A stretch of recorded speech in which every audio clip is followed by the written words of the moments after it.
Thanks, listeners, for joining us today here on Elko Live on KELK. We're so pleased to be getting updated on some really important city news today. Our city update includes two of our city officials. We have Airport Manager Jim Foster alongside Airport Development Manager for the city, Ralph Negron. And both these gentlemen are going to give us some exciting news, growth and progress, and some big construction projects. At least one is underway and one is going to launch on Monday. Well, Jim, let's start with you because the legislative session has ended. I've been looking, and Bert Gurr sent out an update, but he did not talk about the air service development projects, the AB 100 that we were also hopeful about. Yes. So with that, I don't really have an update as well. We're still all just kind of waiting in the wings of that conclusion, but I would assume that it probably died, unfortunately. And it just is another thing to take to the drawing board for the next session. There was some complicated things in that bill besides just funding. It was the changing of the Air Service Development Commission and going into a different part of the state government and things of that nature. So it was kind of complex, but it did have the allocation to the Air Service Development Commission for $10 million. And then it had the allocation for the $2 million for the Fund for Aviation for the state of Nevada, which really that's an important part of that bill because that helps rural cities apply for grant match funding through the state to help offset the grant matches from the FAA. And Elko has been just recently is a recipient of that mechanism available through the state where we're going to be reimbursed for a contract or for a construction project that we're currently doing right now. So I was hoping to hear more about AB 100, but I just don't have any information. I spoke to the mayor about it just earlier this week as well, and kind of the same thing. We're just all kind of waiting. But I'm a realist. It probably died that night. So. Which. Again, it's sad news, but it is elements of that bill can easily be picked back up. And what people need to understand is that the city is working hard, and you have some great collaboration with FAN, the Air Alliance of Northeastern Nevada, and that includes participation from the county, right, Jim? Yeah, there's members with that. It's Elko County, Lander County is part of that. Of course, the city of Elko. And they're currently in the process of getting some more private participation because that's the whole premise behind FAN is the public-private partnership. And that organization's important not only for the community and our surrounding areas and counties. They are the ones that help offset the costs of the minimum revenue guarantee in order for us to have commercial air service in Elko. And that minimum revenue guarantee is right now it's about $2 million a year, give or take, depending on how many people are flying.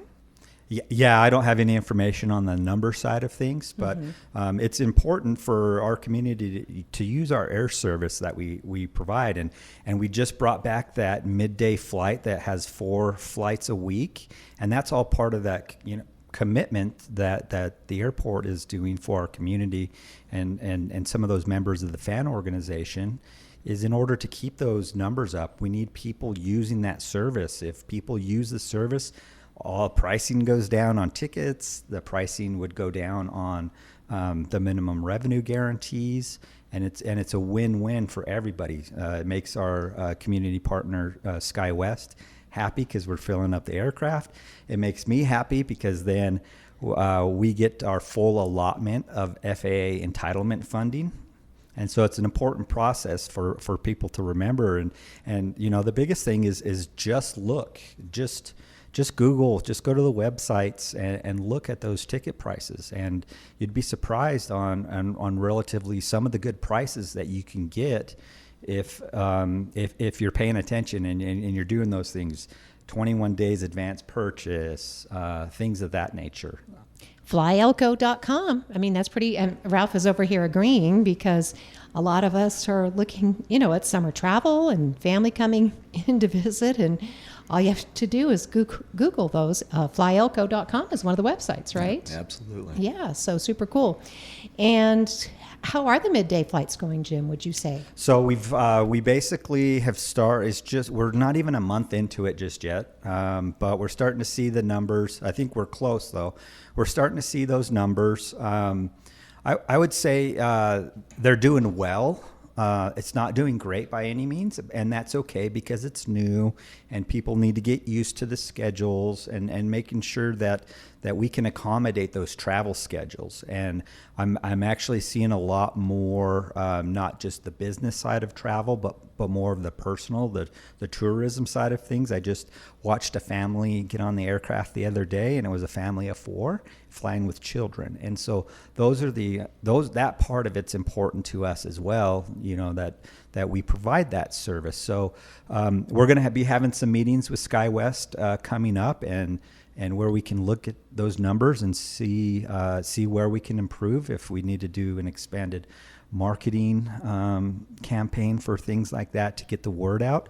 Because I'm still surprised to this day when people are surprised that we have, number one, air service, and number 2, that we have a second daily flight that comes in at about 11:30 a.m. and departs at noon. So it's getting that word out is important, and this is all part of it. Coming to see you here, Lori, and talking about these things is a big thing for us as well. Oh, thanks, Jim. We're happy to help do it. It's our community. It just makes us stronger. It's great, for the economy. It's and just think about all the time that you'll have to spend at Disneyland when you're not driving, all those hours, and you can hop on a plane, and then you can come home exhausted and take a 2-minute drive home to Elko if you live in the city. So that's amazing. That's a great option as far as the convenience factor of flying out of Elko. Mm-hmm. So once you fly out of here, you're in the system.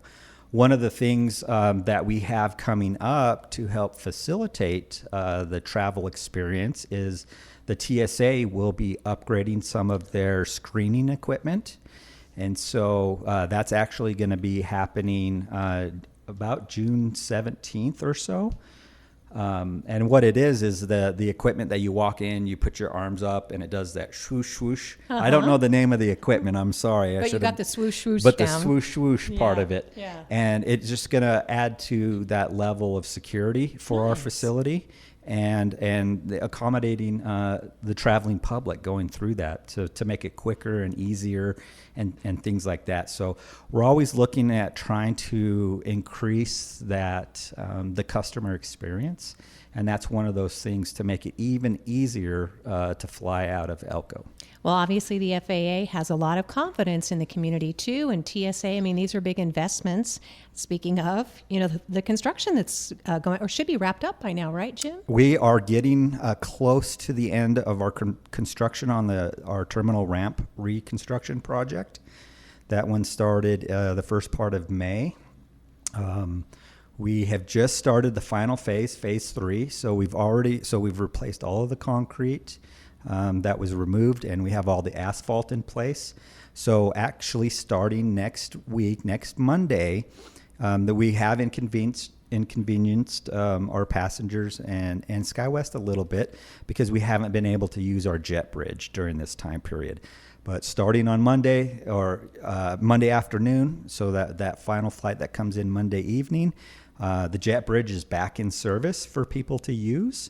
And so this final phase is only a few weeks long, and then we'll be out of everybody's way, and we'll have a nice, beautiful new ramp out at the airport terminal, and we're pretty excited about it.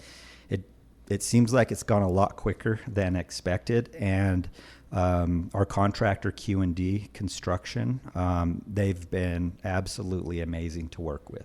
Oh, that's great news. It's really good. And just to show you, I think at the last council meeting, we had a change order that was pretty substantial. Mm-hmm. And so that was all in conjunction with them helping us out and us helping them out. Yeah, really nice. Anytime you can get it done on time, even earlier, ahead of schedule, and save money too. That's And that just says a lot about the contractor and then working with the city of Elko.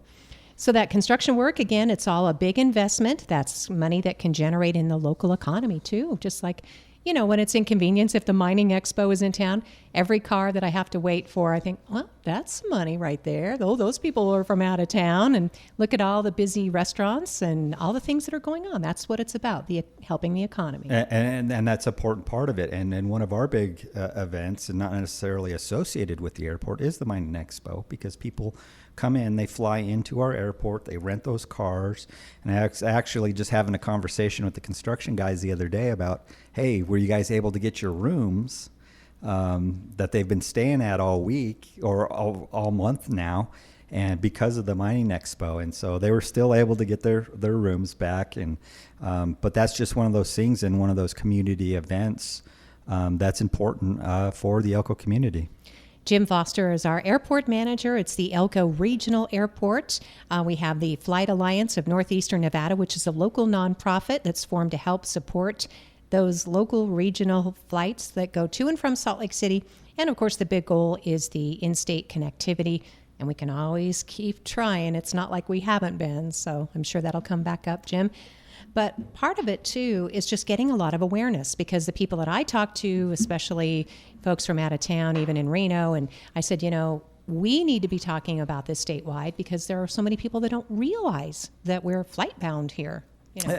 And that's true. And to put it in perspective, in a sense, there's only 3 commercial service airports in the state of Nevada: Reno, Vegas, and Elko. And that's a pretty prestigious thing to have. And so to have that type of service that we currently have is great, because there's a lot of communities that have been suffering and lost service. And it's always one of our things is to create additional air service. And one of our ultimate goals is to bring back that Reno leg and that Las Vegas leg. And so we have some feelers and things of that out there right now. But the industry itself is ever evolving, and it's changing, and it's not changing for the benefit of rural America.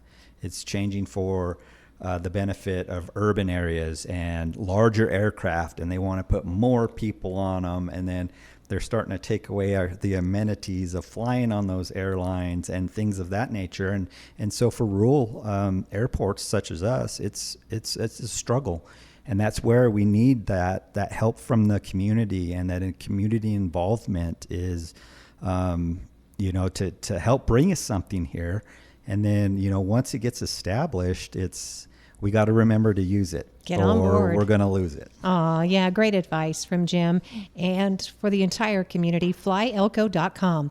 Well, before we switch gears and talk to Ralph, let's talk about this really cool event. Speaking of the future, Sky Fair returns, and the date is September 13th, and you already have a lot of interest in this, Jim.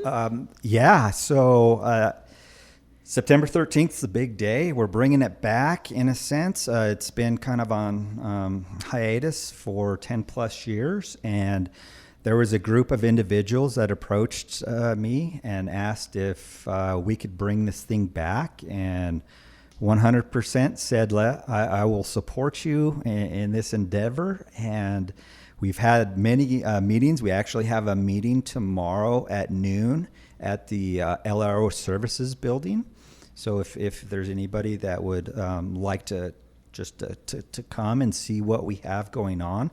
But this committee is doing a fantastic job of organizing this event. And we've got a lot of interest in vendors so far, food trucks being available that day. A lot of corporate sponsors are signing up. And I think it's just a testament to that group that came to reignite this item, that the support that I'm seeing is fantastic. People ask me about it all the time, and I'm super excited for it.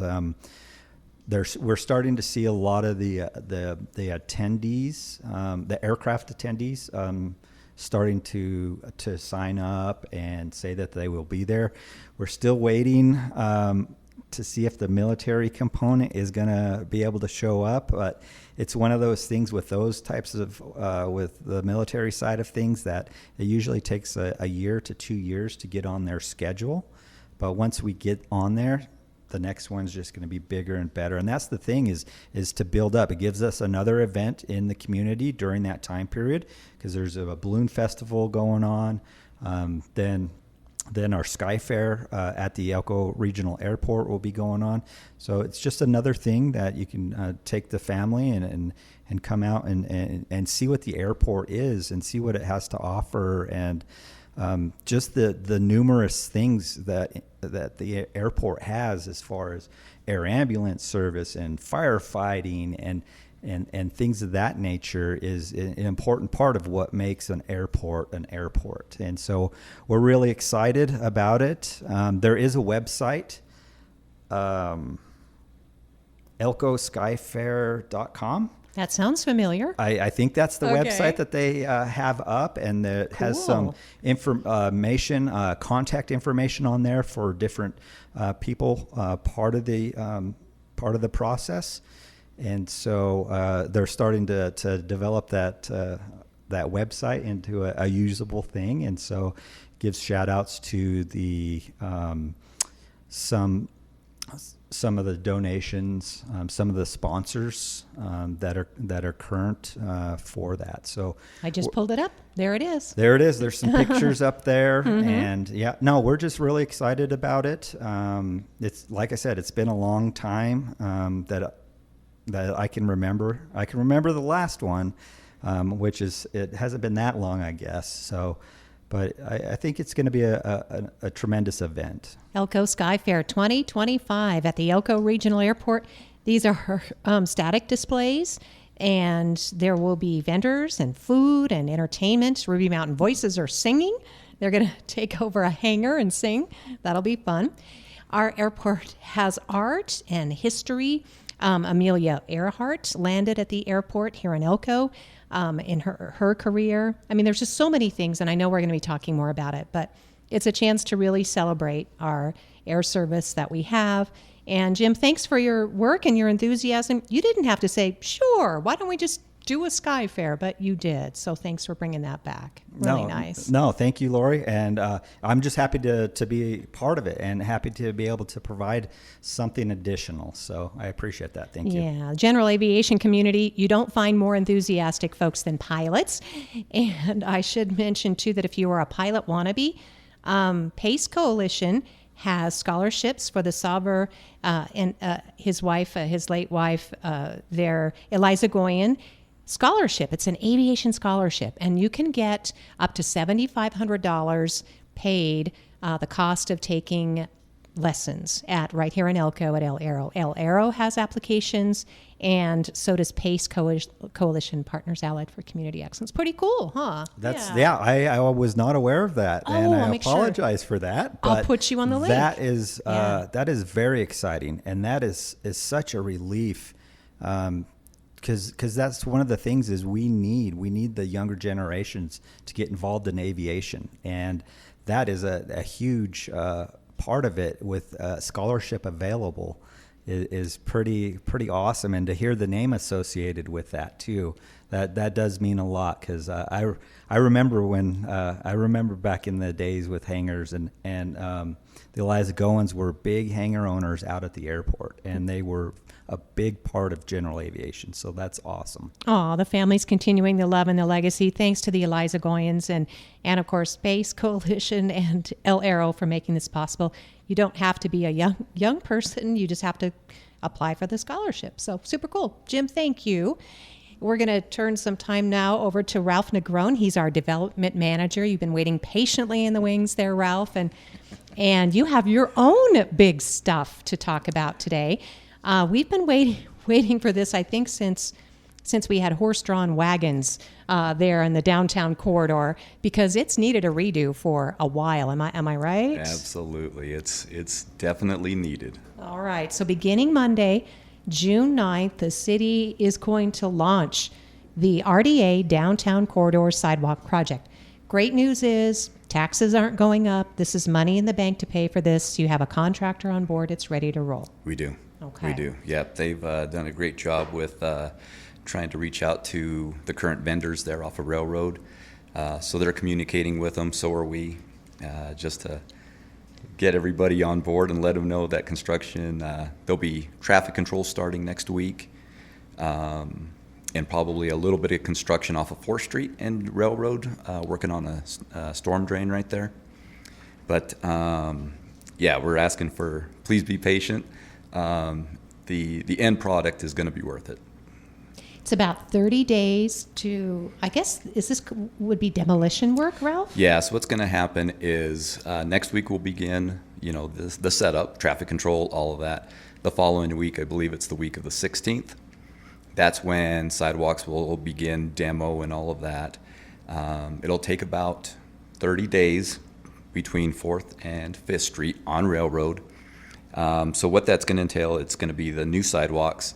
It's going to be improved utilities, improved storm drains, irrigation systems for the trees, electrical there near the trees as well, and then the street paving. So the way this is going to work is it's basically a four-phased approach. So 4th and 5th at Railroad, about 30 days. Then it'll go over between 4th and 5th off of Commercial Street.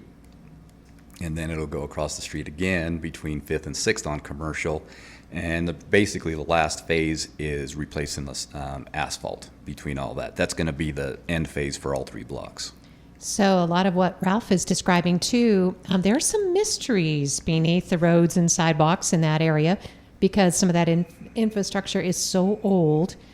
The water infrastructure, for example, needs to be upgraded, and it's going to really improve the service available to those businesses. Absolutely, and that's part of it. I mean, we need a good water service there. It is very old, so that's one of the bigger things that we need to take care of as a challenge. And the other challenge is potential tunnels that we have.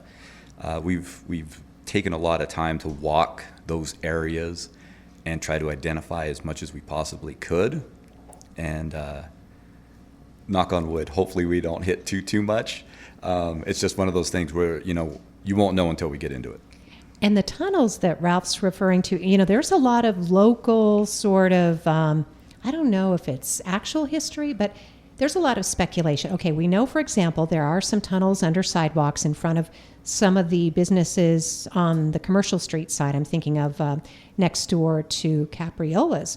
And I guess those were used to where freight was unloaded so that they could open these big doors and then you could load up the booze.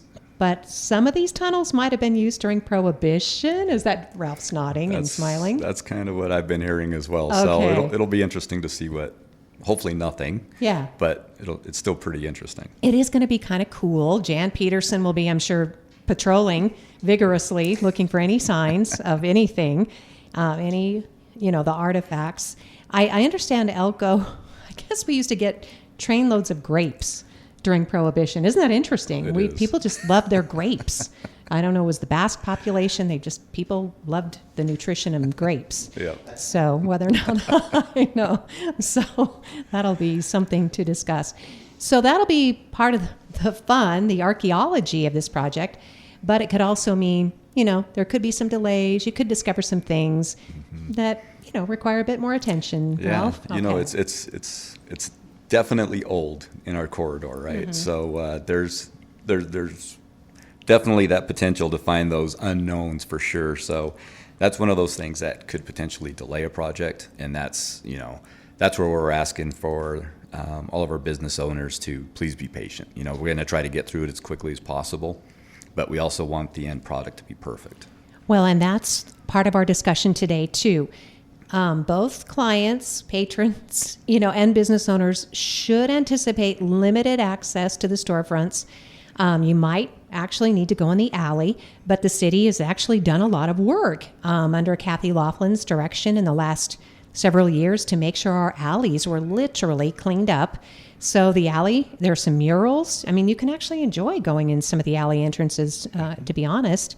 And then on railroad and commercial, you guys are going to preserve as much asphalt as you can until the very end. That is correct. Yeah. So back to your point, if there is no alley access, our contractor and the city of Elko will work with the patrons trying to gain access in and out so that they can have access and keep their businesses open. It is going to be a little bit more difficult to do that. That's why it's a tough project to get through. And Kathy's done a really good job with putting this whole thing together. She's been talking to all the vendors herself and, trying to make this as smooth as possible. Yeah, and that's probably going to continue, Ralph. She's working on a little thing right now known as the Silver State Stampede. Yeah, too, so absolutely. Just a small project. So we want to emphasize that the city is going to facilitate communication because this is so important. We've had some big projects like redoing Idaho Street. We've done, 5th Street. Projects like that are really challenging, but communication is key. And so if you have someone from MKD Construction, Ralph, who would just love being on the radio, you can tell them, I'll give them my phone number. They can call every day if they want or every week. We'll do updates. We just want to help get the information out as well. Perfect. But you're going to be in constant contact with those downtown businesses. I guess Dale, who's our new assistant city manager, Kathy, our city planner, and you, Ralph, will be available for any questions. Absolutely. Yeah, we want an open line of communication. So as questions come in, please call. We will do our best to communicate whatever updates we have and any concerns, and we'll just try to manage through all of that. Okay. But this is just going to be such a big fix. It really will. It's, the railroad it's so lopsided and big curbs and everything. It's kind of dangerous in spots. You have to rappel down the sidewalk. A little bit. To the street. So. Yeah, but the outcome is going to be very nice. Yeah. And it should be done in time to celebrate the nation's 250, right? I mean, we might have some artwork, fresh artwork. The Arts and Culture Advisory Committee is working on soliciting some artwork for one of those corridors. So we're anticipating completion of the project right around the first week of October. Okay. Oh, that's decent. Mm-hmm. So weather permitting, ghostly discoveries permitting. Absolutely. Yeah, right? There's just so much. Hopefully we don't. Right. And it's about a, $2.2 million project? Correct. Overall? Okay. Yep. I'm glad I remembered my figure. Between that and the airport and school projects and yeah. But every bit of this money invested in the community gets circulated. I mean, Jim mentioned it.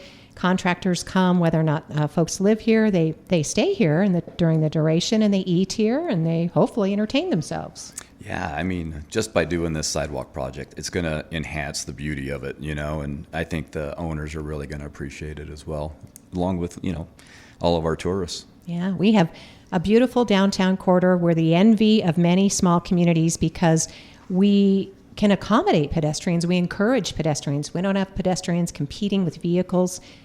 But we have so much free parking, and we have the beautiful landscaping and Absolutely. The artwork. Yep, and that's the other part of it. We will be adding trees throughout the sidewalk project, and so that's going to make it that much nicer. Trees that can be lit during the holiday season, Absolutely. Trees that will be irrigated, so it's not the responsibility of the business owner. Oh gosh, it sounds great. Yep. So. But we know there'll be some agony at the same time. Yes. So we acknowledge those challenges. And as our family-owned radio station here in Elko, we just want to encourage people, please, please, please shop locally. Use the alley entrance. Like I said, it's kind of fun. It's part of Elko history. And just support these businesses any way you can as we're all getting through it together. Absolutely. All right. Ralph, did I get to everything on your list today? Yeah, that was the big one. So that starts next week, so. That'll keep you busy for a while. Yes, it will. Well, we appreciate your work. Thank you so much. Thank you. Thanks for having us. Absolutely. And your enthusiasm for what you do, for both of you gentlemen. Jim, thank you so much. We really appreciate your being on the radio. No, thank you, Lori. I do apologize that I didn't make it on Tuesday. Oh, you're great. You're fine. But here I am. But thank you. Oh, yeah, absolutely. I knew, I didn't even know it was you that couldn't make it, so I was fine. And people that are worried, I've got a little catch in my breath. I just have to, I've got something with my nose that I have to get fixed. So it's nothing debilitating. It's nothing.